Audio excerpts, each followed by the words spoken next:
નમસ્તે મિત્રો, હું છું નવરંગ સાયન અને સ્વાગત છે આપનું આઈ ગુજરાતના અમેરિકા સ્પેશિયલ ન્યૂઝ બુલેટિનમાં. મંગળવાર ફેબ્રુઆરી 24ના બુલેટિનમાં જોઈશું નોર્થ ઇસ્ટ અમેરિકામાં થયેલા રેકોર્ડ બ્રેક સ્નોફોલ બાદ હવે 2 દિવસમાં જ આવી રહેલા એક નવા સ્નો સ્ટોર્મના સમાચાર. જાણીશું કંટકીમાં રહેતા એક ગુજરાતીને ઘરમાં થયેલી બબાલમાં કેમ જેલમાં જવાનો વારો આવ્યો, તેમજ વધુ એક ટ્રમ્પ સપોર્ટરે અમેરિકામાં રહેતા ઇન્ડિયન્સને કેમ ચોર ગયા તેનો રિપોર્ટ, અને છેલ્લે યુકેમાં ચોકલેટ ચોરોના ત્રાસથી કઈ હદે સ્ટોર ઓનર્સ કંટાળી ગયા છે અને આ ચોરીને અટકાવવા માટે હવે શું કરવામાં આવી રહ્યું છે તેની વાત આજના આ બુલેટિનમાં. રવિવારે અને સોમવારે થયેલા હેવી સ્નોફોલ બાદ અમેરિકાના ઉત્તર પૂર્વીય હિસ્સામાં જનજીવન હજુ પણ થાળે નથી પડી રહ્યું. મેરીલેન્ડથી માઇનેના પટ્ટામાં થયેલી ભીષણ હિમવર્ષાની સાથે તોફાની પવનો પણ ફૂંકાતા મોટાભાગના બિઝનેસીસ બંધ રહ્યા હતા, તેમજ યુનાઇટેડ નેશન્સે પણ સિક્યોરિટી કાઉન્સિલની મિટિંગને પોસ્ટપોન કરવી પડી હતી. ન્યુયોર્કમાં 2 દિવસમાં થયેલી હિમવર્ષાએ 10 વર્ષનો રેકોર્ડ તોડ્યો છે, જેના કારણે હજારો ફ્લાઇટ્સ કેન્સલ થઈ હતી અને લાખો લોકોને ઘરમાં જ પુરાઈ રહેવાની ફરજ પડી હતી. તેમજ 6 વર્ષમાં પહેલીવાર સ્કૂલ્સમાં સ્નો ડે જાહેર કરવામાં આવ્યો હતો. નેશનલ વેધર એજન્સીનું કહેવું છે કે તે હાલ વધુ એક તોફાનને ટ્રેક કરી રહી છે, જેના કારણે ચાલુ વીકમાં જ ફરી સ્નોફોલ થવાની શક્યતા છે, પરંતુ આ તોફાન હાલ જોવા મળેલા બોમ્બ સાયક્લોન જેવું ખતરનાક નહીં હોય. સ્નોફોલ તેમજ સુસવાટા મારતા પવનોને કારણે સમગ્ર ઉત્તર પૂર્વીય અમેરિકામાં આગામી 1 અઠવાડિયા સુધી કાતિલ ઠંડી યથાવત રહેવાની છે, જેમાં ન્યુયોર્કમાં દિવસ દરમિયાન પણ ફ્રીઝિંગ કોલ્ડનો અનુભવ થશે અને રાતનું તાપમાન 20 થી 25 ડિગ્રી ફેરનહીટ જેટલું રહેશે. રવિવાર બાદ ન્યુયોર્કના તાપમાનમાં ફરી પલટો જોવા મળી શકે છે, જેના કારણે દિવસે પણ ટેમ્પરેચર ફ્રીઝિંગ પોઈન્ટથી નીચે જશે અને રાતનું તાપમાન 15 ડિગ્રી ફેરનહીટની આસપાસ રહી શકે છે. શિકાગોમાં શુક્રવારે દિવસનું તાપમાન સામાન્ય વધશે, પરંતુ આવતા શનિવારથી સોમવાર સુધી દિવસે પણ ફ્રીઝિંગ ટેમ્પરેચરનો અનુભવ થવાનો છે. જે નવું સ્નો સ્ટોર્મ હાલ સર્જાઈ રહ્યું છે તેના કારણે ગ્રેટ લેક્સમાં મંગળવારે બરફ પડશે અને બુધવાર રાત સુધીમાં તે નોર્થ ઇસ્ટ પહોંચશે, જેના કારણે 2 ઇંચ જેટલો સ્નોફોલ થવાની શક્યતા છે. જોકે પેન્સિલ્વેનિયા, ન્યુયોર્ક અને ન્યૂ ઇંગ્લેન્ડમાં વધારે હિમવર્ષા પણ થઈ શકે છે. છેલ્લા 3 દિવસથી અમેરિકામાં જે હિમવર્ષા થઈ રહી છે તેના કારણે આ ગાળા દરમિયાન કુલ 10,000 જેટલી ફ્લાઇટ્સ કેન્સલ થઈ છે, જેમાં મંગળવારે રદ થયેલી 2,000 ફ્લાઇટ્સનો પણ સમાવેશ થાય છે. સૌથી વધુ ફ્લાઇટ્સ બોસ્ટન અને ન્યુયોર્ક એરપોર્ટ પરથી કેન્સલ થઈ હોવાનું પણ CNNના એક રિપોર્ટમાં જણાવાયું છે. સોમવારે એક સમયે આ તોફાનને કારણે 6.5 લાખ ઘરોમાં વીજળીનો સપ્લાય પણ ખોરવાયો હતો અને મંગળવાર સવાર સુધીમાં 4.25 લાખ ઘરોમાં સપ્લાય પૂર્વવત નહોતો થઈ શક્યો. વીકેન્ડમાં આવેલા સ્નો સ્ટોર્મમાં સૌથી વધુ બરફ રોડ આઇલેન્ડના પ્રોવિડન્સમાં પડ્યો હોવાનું નોંધાયું છે. સોમવારે સાંજે 7 વાગ્યા સુધીમાં અહીં 37.9 ઇંચ સ્નોફોલ થયો હતો. જોકે સોમવારે બપોરથી જ સ્નોફોલ બંધ થઈ જતા ન્યુયોર્કમાં મંગળવારથી સ્કૂલો રાબેતા મુજબ શરૂ થઈ જશે, પણ ઘણા ભાગોમાં પબ્લિક ટ્રાન્સપોર્ટ નોર્મલ થવામાં હજુ પણ સમય લાગી શકે છે. ન્યુયોર્ક ટાઈમ્સના એક રિપોર્ટ અનુસાર NJ ટ્રાન્ઝિટની ટ્રેન લાઇન્સ લિમિટેડ શેડ્યુલ સાથે મંગળવારથી શરૂ થઈ શકે છે, પણ ન્યૂ જર્સી કોસ્ટ લાઇન અને રેડિટન વેલી લાઇન મંગળવારે સસ્પેન્ડ રહેશે, જ્યારે બસ સર્વિસ મંગળવાર સવારથી શરૂ થઈ જવાની છે. સોમવારે જે તોફાન આવ્યું હતું તેને બોમ્બ સાયક્લોનની કેટેગરીમાં મૂકવામાં આવ્યું હતું, જ્યારે સ્ટોર્મનું પ્રેશર 24 કલાકની અંદર જ ચોક્કસ પ્રમાણમાં ઘટી જાય ત્યારે તેને બોમ્બ સાયક્લોન તરીકે ઓળખવામાં આવે છે અને સામાન્ય રીતે ફોલ અને વિન્ટરમાં આર્કટિક એર તરીકે ઓળખાતા ઠંડા પવનો સાઉથમાં ઊંચા તાપમાન ધરાવતા વિસ્તારોમાં પહોંચે છે ત્યારે બરફનું તોફાન બનતું હોય છે. હવામાં ભેજનું પ્રમાણ વધારે હોય ત્યારે બરફનું તોફાન વધુ આક્રમક બની જાય છે અને હાલ નોર્થ ઇસ્ટ અમેરિકામાં આ જ સ્થિતિ જોવા મળી રહી છે.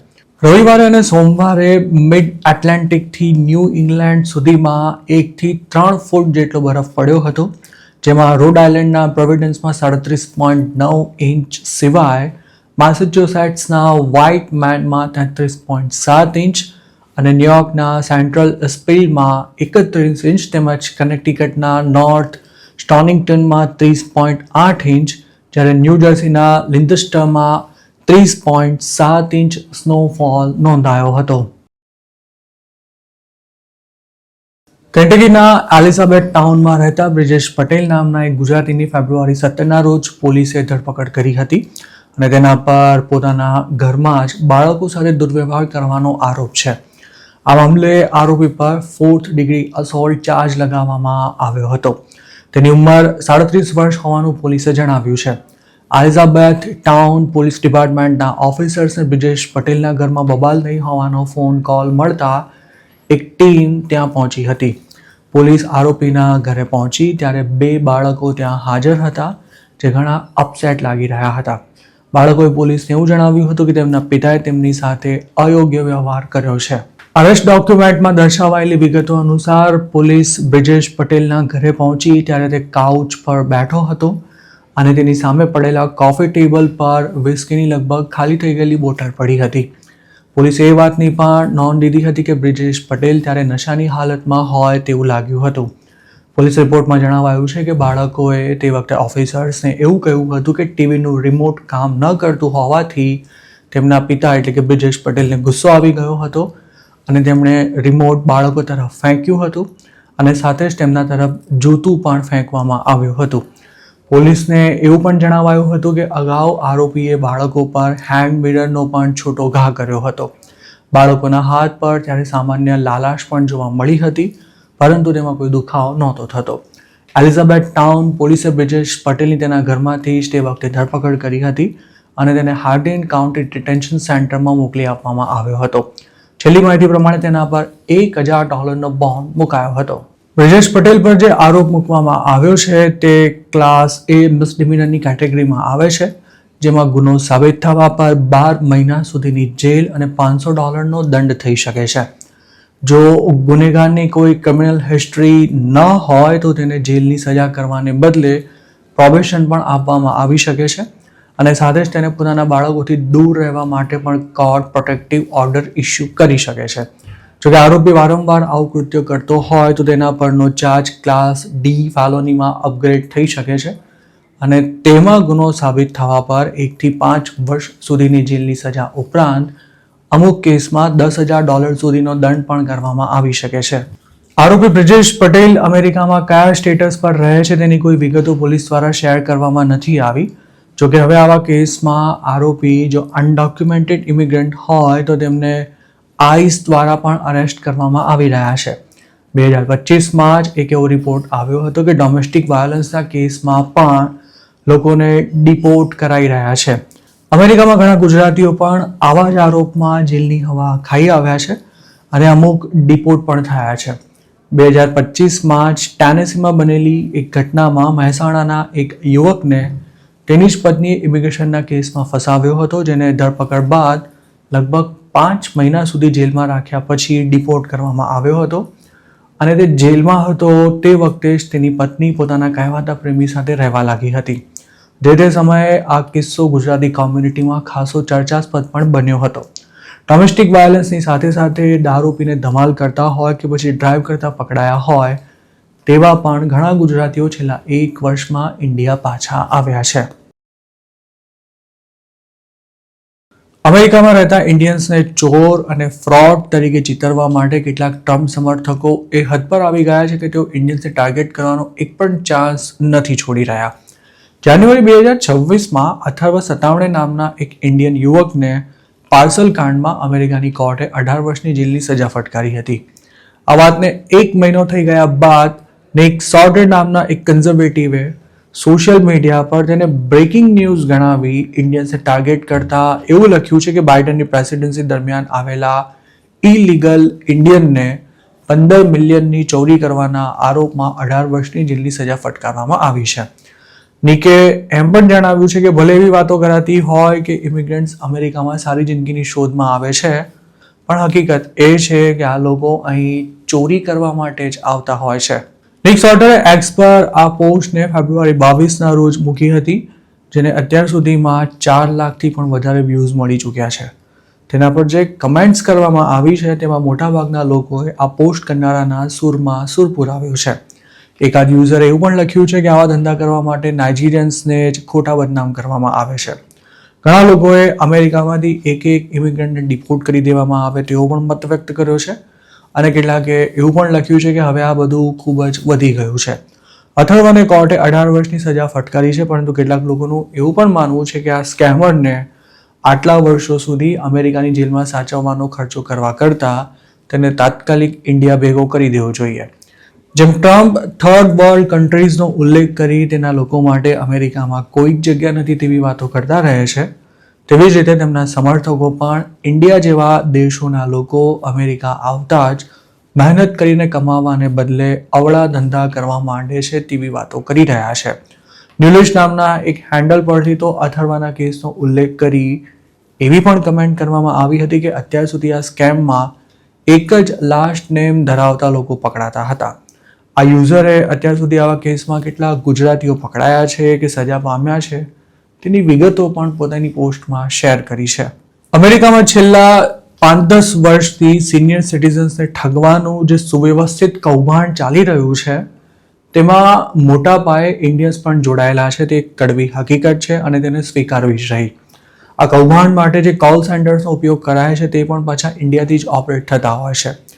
જોકે અમેરિકામાં જેટલા ઇન્ડિયન્સ રહે છે તેની સરખામણીએ આ સ્કેમ કરનારા લોકોની સંખ્યા ખૂબ જ અલ્પ છે, પણ મુઠ્ઠીભર લોકોની આવી કરતૂતોને કારણે હવે યુએસમાં રહેતા તમામ ઇન્ડિયન્સને ચોર તેમજ સ્કેમર તરીકે જોવામાં આવી રહ્યા છે.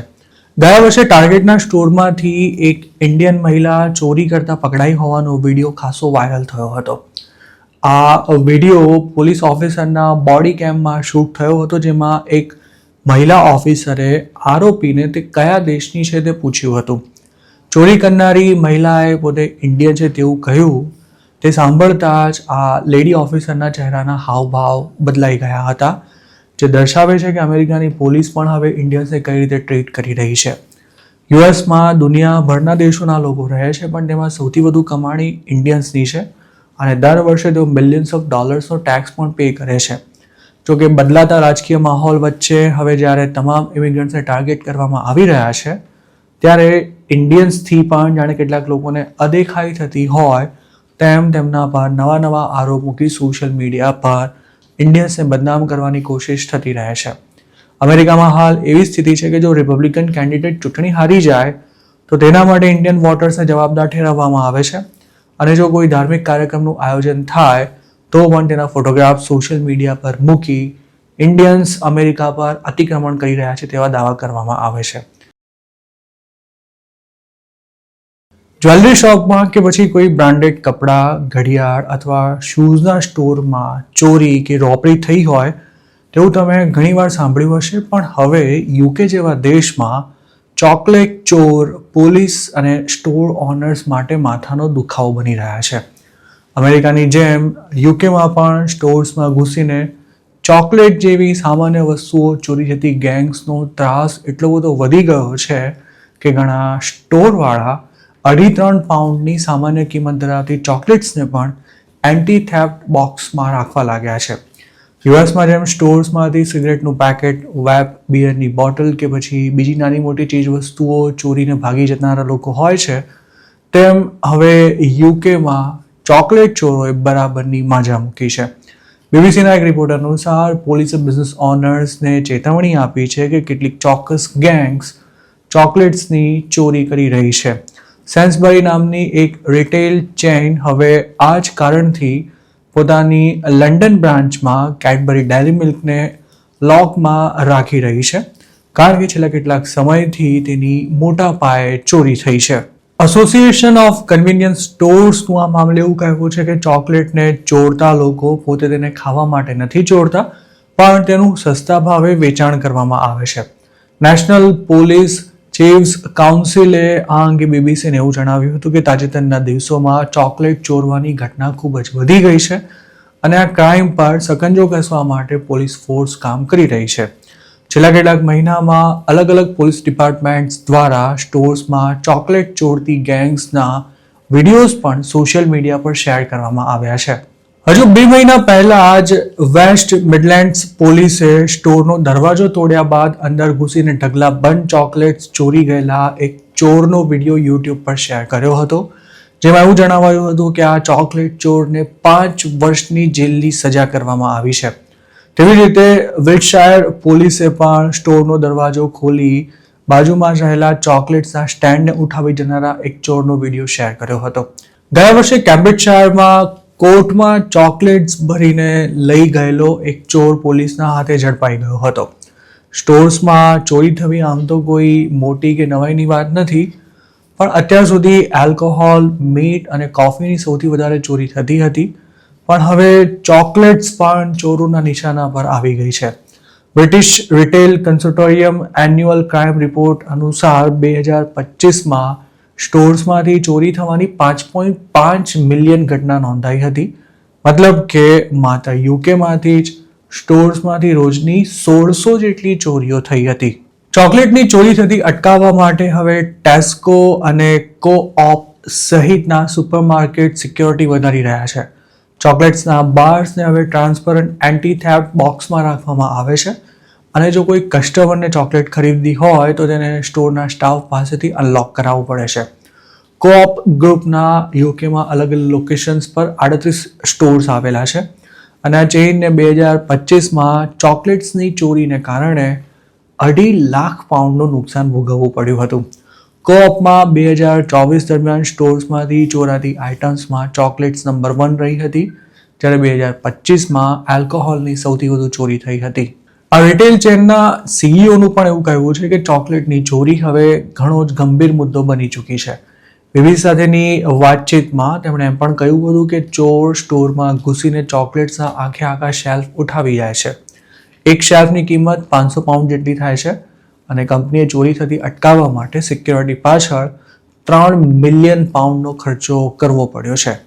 તેવી જ રીતે લેસ્ટર અને શેફિલ્ડમાં પોતાના 2 સ્ટોર્સ ધરાવતા સુનિતા અગ્રવાલ નામના એક મૂળ ઇન્ડિયન બિઝનેસ ઓનરે એવું જણાવ્યું હતું કે ચોકલેટની ચોરી એ હદે વધી ગઈ છે કે તેમને ચોરોને ઓળખવા માટે એઆઈની હેલ્પ લેવી પડી છે અને 30 નવા કેમેરાસ પણ નખાવવા પડ્યા છે.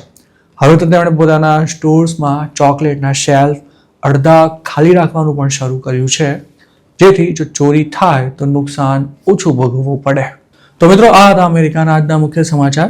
આપને જો મારી રજૂઆત પસંદ આવી હોય તો આ વિડીયોને લાઇક અને શેર કરવાનું તેમજ આઈ એમ ગુજરાતની યુટ્યુબ ચેનલને સબસ્ક્રાઇબ કરવાનું ભૂલશો નહીં, કારણ કે આ ચેનલ પર આપને મળશે અમેરિકામાં રહેતા ગુજરાતીઓના તમામ મહત્વના સમાચાર અને તે પણ આપની પોતાની ભાષામાં.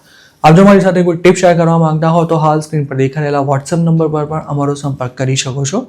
આપની ઓળખ ગુપ્ત રાખવામાં આવશે.